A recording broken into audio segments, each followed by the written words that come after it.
As I've said before, strengthening the global non-proliferation regime is not about singling out any individual nations. It's about all nations living up to their responsibilities. That includes the Islamic Republic of Iran, and it includes North Korea. For decades, North Korea has chosen a path of confrontation and provocation, including the pursuit of nuclear weapons. It should be clear when this path leads. We have tightened sanctions on Pyongyang.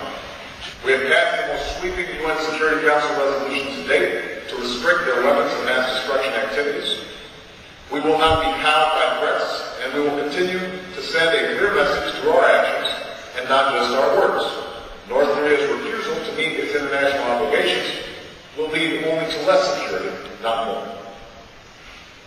Yet there is another path that can be taken, working in tandem with our partners, supported by direct diplomacy. The United States is prepared to offer North Korea a different future.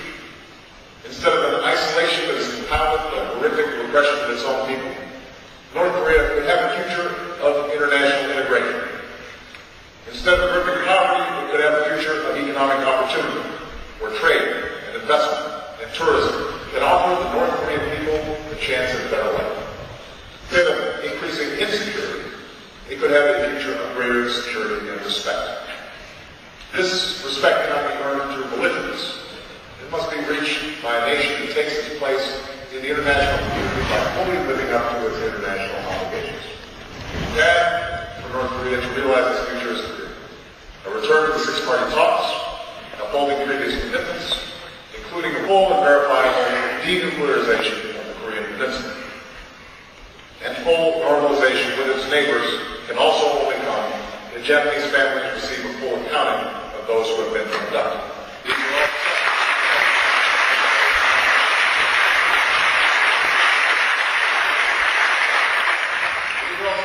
Taken by the North Korean government if they are interested in improving the lives of their people and joining the community of nations.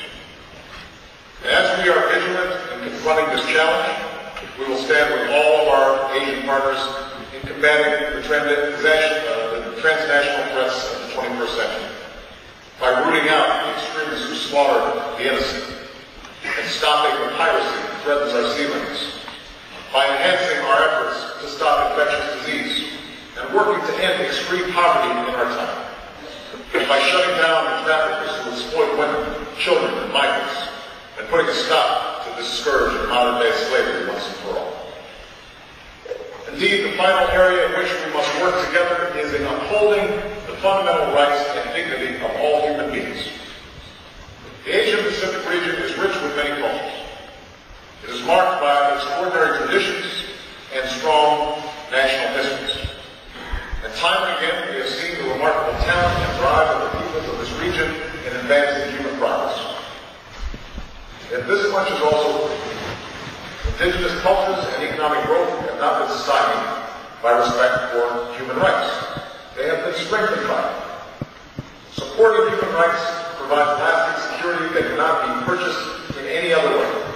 That is the story that can be seen in Japan's demise, just as it can be seen in America's demise. The longing for liberty and dignity is a part of the story of all peoples. For there are certain aspirations that human beings hold in common. The freedom to speak your mind and choose your leaders. The ability to access information and worship how you please. Confidence in the rule of law and the equal administration of justice. Not impediments to stability, they are the cornerstones of stability. And we will always stand on the side of those who seek these rights. That truth, for example, guides our new approach to Burma. Despite years of good intentions, neither sanctions by the United States nor engagement by others succeeded in improving the lives of the Burmese people. So we are now communicating directly with the leadership to make it clear that existing sanctions will remain until there are concrete steps toward democratic reform. We support a Burma that is unified, peaceful, prosperous, and democratic. And as Burma moves in that direction, a better relationship with the United States is possible. There are clear steps that must be taken. the unconditional release of all political prisoners, including to end to conflicts with minority groups, and a genuine dialogue between the government, the Democratic opposition, and minority groups on a shared vision for the future. That is how a government in Burma will be able to respond to the needs of its people. That is the path that will bring Burma to security and prosperity.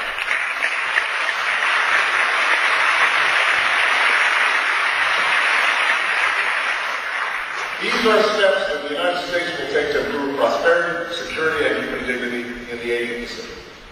We will do so through our close friendship with Japan, which will always be a centerpiece of our efforts in the region. We will do so as a partner through the broader engagement that I've discussed today. We will do so as a Pacific nation with a president who was shaped in part by this piece of the globe. And we will do so with the same sense of purpose that has guided our ties with the Japanese people for nearly 50 years. For yet how these ties were forged dates back to the middle of the last century, sometime after the guns of war had quieted in the Pacific. It was then that America's commitment to the security and stability of Japan, along with the Japanese people's spirit of resilience and industriousness, led to what's been called the Japanese miracle, a period of economic growth that was faster and more robust than anything the world had seen for some time. In coming years and decades, this miracle would spread throughout the region, and in a single generation, the lives and fortunes of millions were forever changed for the better. It is progress that has been supported by a hard-earned peace and strengthened by new bridges of mutual understanding that have bound together the nations of this vast and sprawling space. But we know that there's still work to be done, so that new breakthroughs in science and technology can lead to jobs on both sides of the Pacific and security from a warming planet, so that we can reverse the spread of deadly weapons, and on a divided peninsula, the people of South can be free from fear, and those in the North can live free from want. So that a young girl can be valued not for her body but for her mind, so that young people everywhere can go as far as their talent, their drive, and their choices will take them.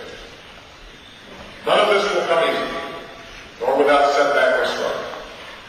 But at this moment of renewal, in this land of miracles, history tells us it is possible. This is the America's agenda. This is the purpose of our partnership with Japan and with the nations and peoples of this region.